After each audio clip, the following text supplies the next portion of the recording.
This doctor murdered 250 patients. Now his name is Harold Shipman, and he was born in Nottingham. He grew up in a very humble home with his parents and his 2 siblings. And it was very obvious he was his mum's favourite. He was the most academic and hardworking out of all his siblings. And all is great until Harold's mum gets diagnosed with cancer and then dies shortly after. So this is what inspires Shipman to be a doctor. He later graduates from medical school and then starts his training as a junior doctor. And on his first day, a mother of a 3-year-old wants to leave to go get coffee, and she asks Shipman to take great care of her daughter.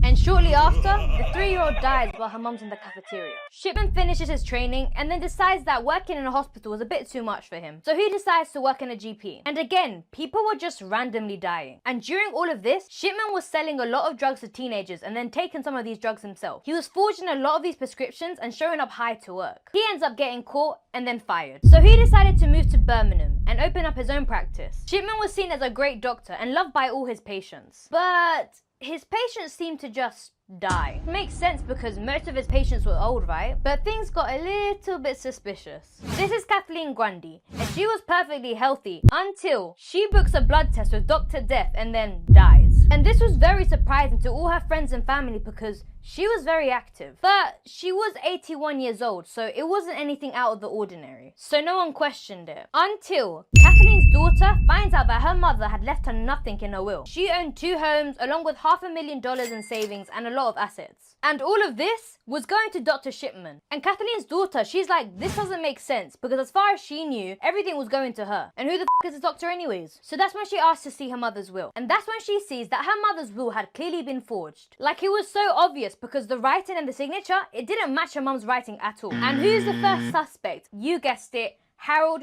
man. So that's when Kathleen's daughter goes straight to the police and they dig up Kathleen's dead body. And that's when they find high levels of heroin in her body. And Kathleen, she clearly wasn't an addict. And that's when, bang, the police show up to Shipman's practice, but he wasn't there. So they go in and take his typewriter. And that's when they compared the writing to Kathleen's will. And to no surprise, it was a match. And finally, Dr. Shipman is arrested. And it was discovered that he was murdering his patients for 30 years. And overall, he killed 250 patients and was sentenced to 15 life sentences. And why did he kill all of these people? Well, we'll never know because he killed himself 2 years into his sentence. So was justice really served?